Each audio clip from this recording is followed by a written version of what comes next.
Okay, I went ahead and cleaned up the table here. Wipe things off here a little bit, give her some of the grit. You don't have grit where you're working because it transfers into everything. So you want to make sure you clean up your area. So we got that all sanded down, so now it works. And it's nice and round and straight and true, so it's not like using a grinder or file, just pure crap. You spend a little more time doing it the correct way, but the end result is it's a lot better of a job, better quality job. This is how you do stuff in your garage at home, not at work, because you can't pay the hours to do it like this. But see, I don't care about the dollars per hour, so I just do the job. I'm all about doing it correctly, not fast. So it's the difference between doing it for a job and doing it for fun. I kind of do both, but definitely like having it works when I'm done. Okay, so you put a little bit of grease on here for 2 reasons now. One, it's going to stop the corrosion a little bit, and it'll also help lubricate it a little bit. So put a little bit of grease up there. Doesn't really matter what kind it is, as long as it's nice and smooth. No chunky grease. You're going to see the sand marks out here on the end, so it will corrode over time out there, unless you put clear coat over it or something. Fingernail polish works good.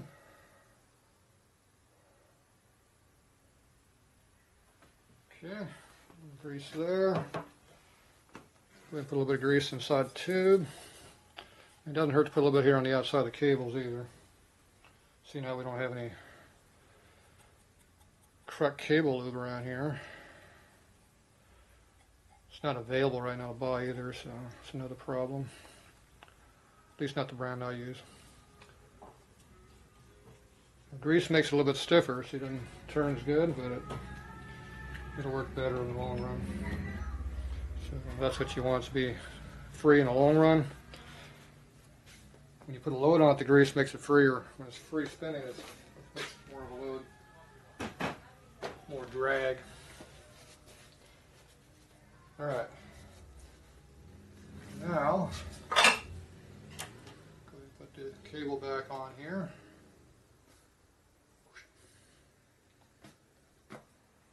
They don't have the barrels on here to do it correctly, but you don't have to have the barrels on there. It just makes it more long-term reliability is better. Okay, now switch all the way on. And now it returns. It's a good start.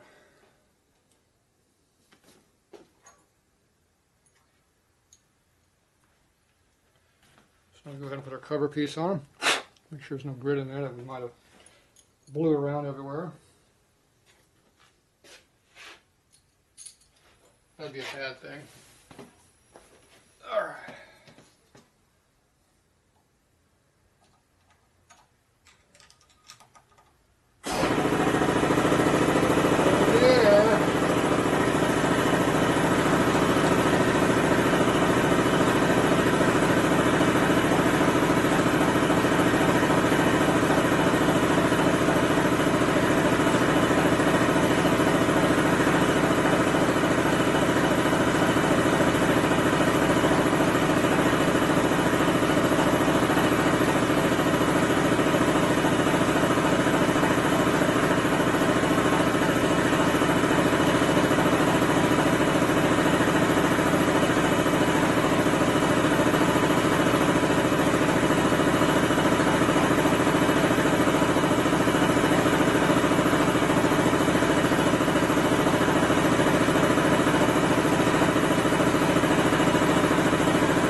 Turning now. Get the grip clearance.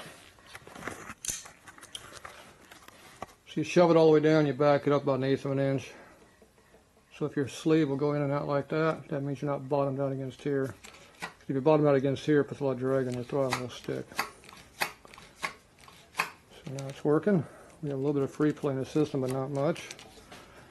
Take that out right here with a Couple turns of that.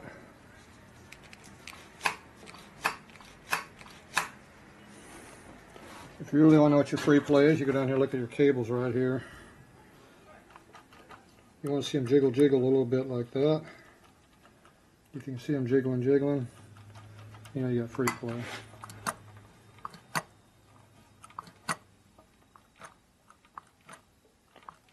Feels like the throttle's sticking in the bore.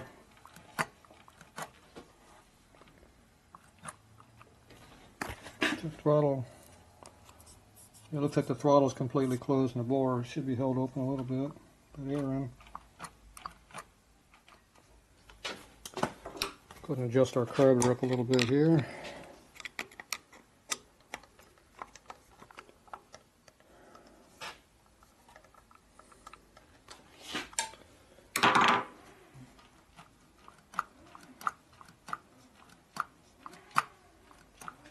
A little better. See, the cable's a little more free play now because I moved it up a little bit. I'm going to leave that right there for now because I'm not sure how far the throttle's open there. You don't want to be bottomed out here and have your screw not work. So right now we got a little extra free play, but it's good. See how the cable comes down nice and freely. You go straight ahead. Everything's nice and free. Now here's our big problem is, are we going to nail this gas tank? I bet you we're going to hit this gas tank. Oh yeah. See the fork stops here. Too much fork lock.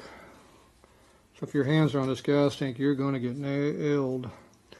Okay, so I'm going to hit this cable right now, which will break this cable. So we got to loosen this up a little bit to let the throttle rotate a little bit.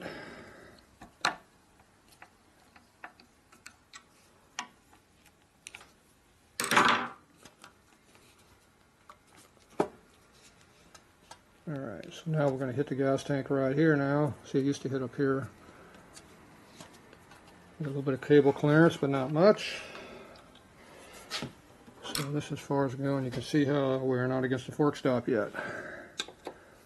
The fork stop is your hand hitting the gas tank.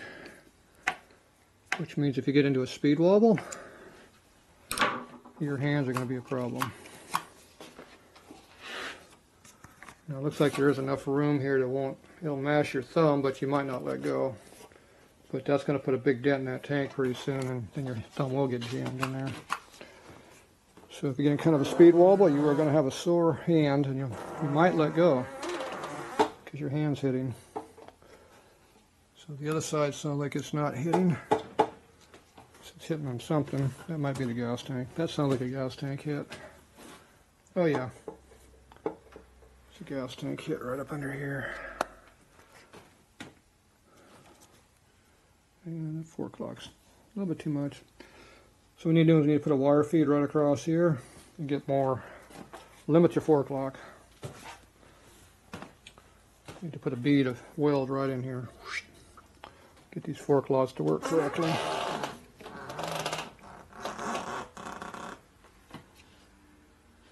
Or you gotta lower this gas tank down to get out of the way.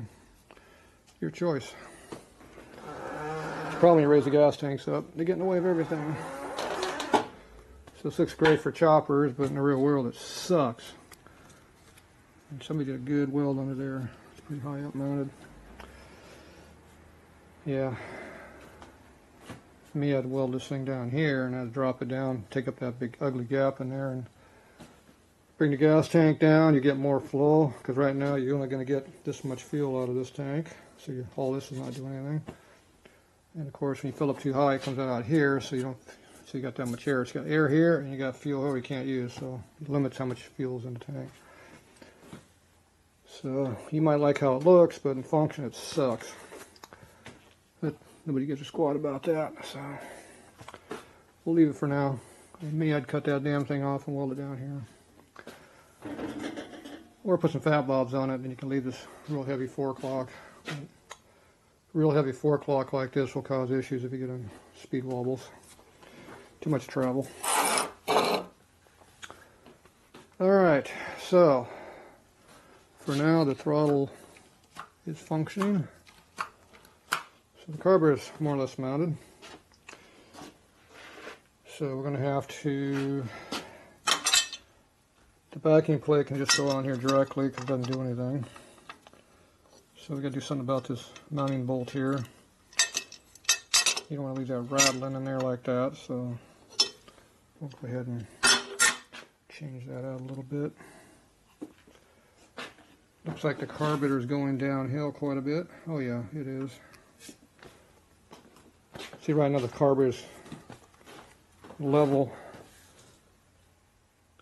Yeah, right now the carburetor is level to the ground, but the bike's leaned over, so that means it's way out of whack.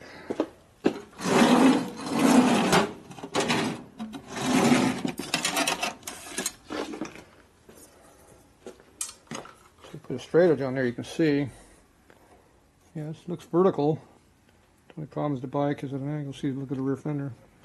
It needs to be over here. So it needs to be way over here. So this bracket down here is too short. It needs to be lengthened. Carburetor will work better. Carburetors don't like being at angles. So looks like we got another issue we're going to have to deal with. So we're going to take that bolt out on the bottom, put the carburetor up, and see what other issues we're going to run into. I think we're going to be out on the clearances. As it rotates up, I think we'll be okay. So we're not going to have any issues with hitting anything, I don't think. If we do, these tubes can just be beat on a little bit and they'll move over. Alright, so one more issue we got to deal with. Alright. See, it only takes an hour to put a carburetor on the bike after it's already mounted on the bike. Yeah, great. Perfect.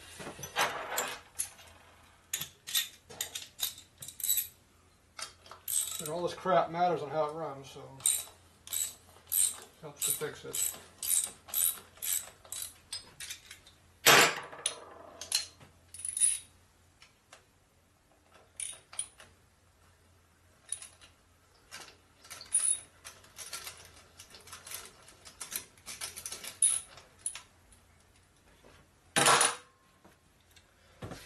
All right.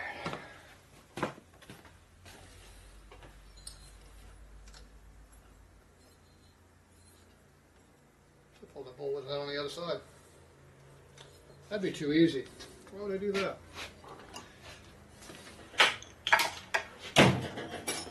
They're doing things the hard ways.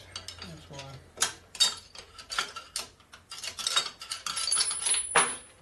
Okay, I'm going to move this up a little bit. So the mounting bolts on the carburetor are tight. So it doesn't want to let me go up. It'll probably cause a leak when I move it. I don't have all those Allen wrenches I need. They're hidden someplace. I doubt if they're here, they're in storage, I think. Alright, let's see what can we do here.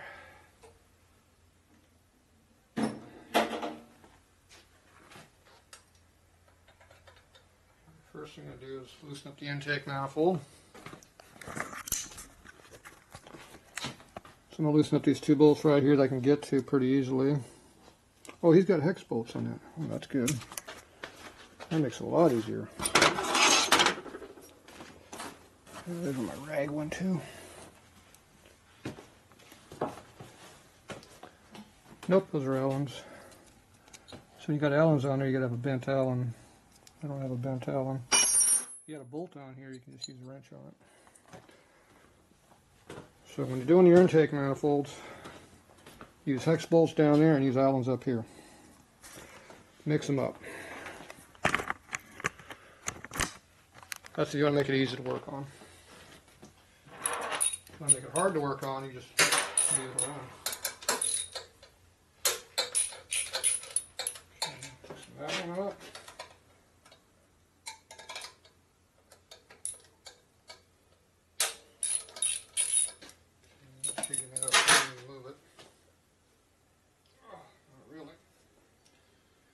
Tight.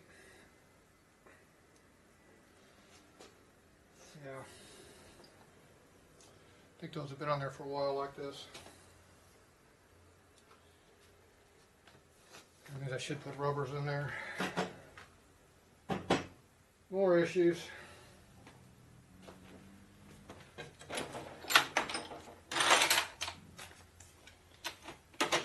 Let's see what I got to butcher around here.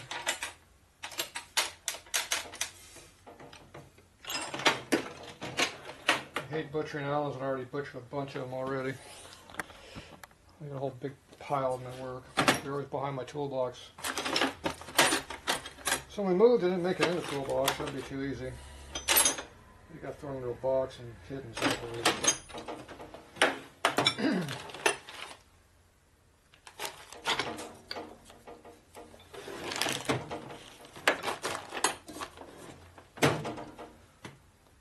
Alright. Fun.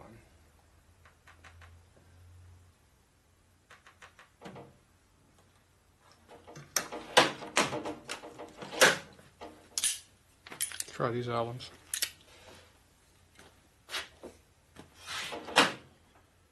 Used to have a little pair of white strips floating around somewhere too, which is long gone.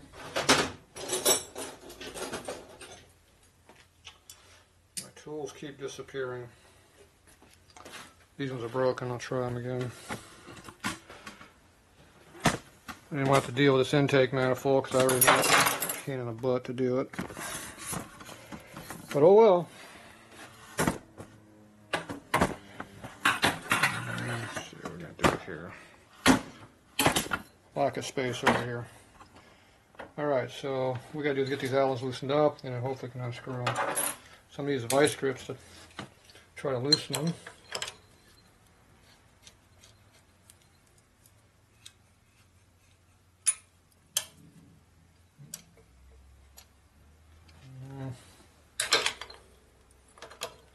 If that's moving or slipping. Nope, didn't move.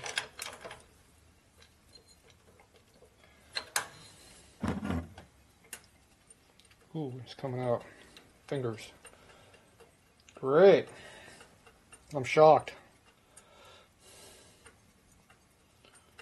Something's not fighting me for once. Look at that. Why would you put a lock washer on there for? No reason for a lock washer. Now this side's probably going to be in the way of the spin on the head cylinder. Oop, they moved. Yeah, we got lucky twice.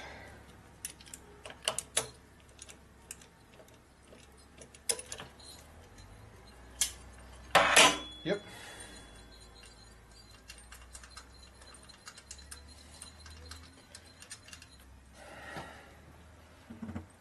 See, after fighting handlebars, the bike's not fighting me as much right now. Something's wrong. Something's gonna fail. You just watch. Something will be bad. Alright, where's my long? So it's a big long ball driver. You don't really want to torque with a ball driver. You can avoid it because it tears them up. They don't stay new very long. The cheap ones you buy at the dime store are worthless. They round right off instantly.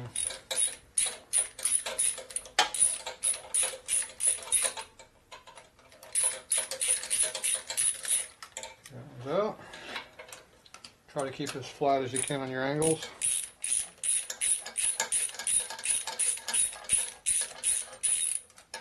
There you go.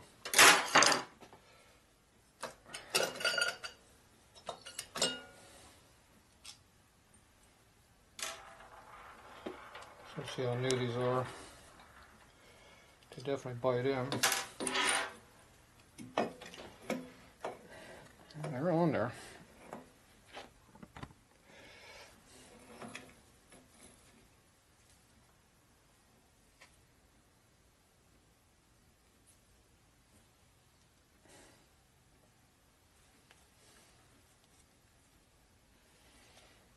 Damn, they're definitely tight.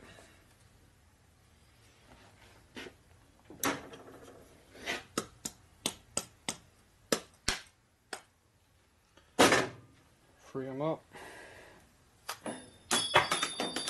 Pull it off. That's been on there for a while. Still good though.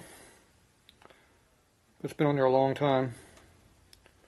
See how it's got the indent in there permanently in it. I'm gonna put new ones in there because those ones are obviously set to a certain spot. So what the hammer does, it breaks it free from the rubber. Once you get it free from the rubber, then you can pull the rubber off the manifold.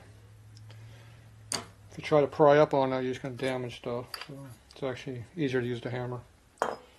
Shocks it free. So this is the front and the back is an early motor. Oh wait, they went to inline. Before that, they're all set. So. All right, there you go. So now we can see the intake valve in there. It's got a little bit of carbon up in there, it looks like. Over here, about the same, I'm guessing. Slightly cleaner.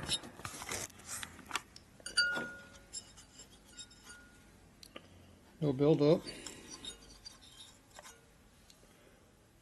Yep. Pretty clean. Just a hint of oil on my finger on the front one. It's way up on the valve guide. Not as well as the stem was, but on top of the guide, way up high where the head is. So, collected up there for some reason. So, pretty dry. Should be a good running motor. It doesn't look like it's an oil burner to me. Okay, this bracket's too short. You can see how they changed this already once. Needs to be changed again. Needs to be made longer. So I have to cut this off and raise it up higher. So I'll probably just cut the top off and weld a washer to it. And that'll be the thickness of the washer will raise it up that much. It's probably about how much I need. We'll find out. Alright, I'm going to go get me some intake rubbers. We'll be back.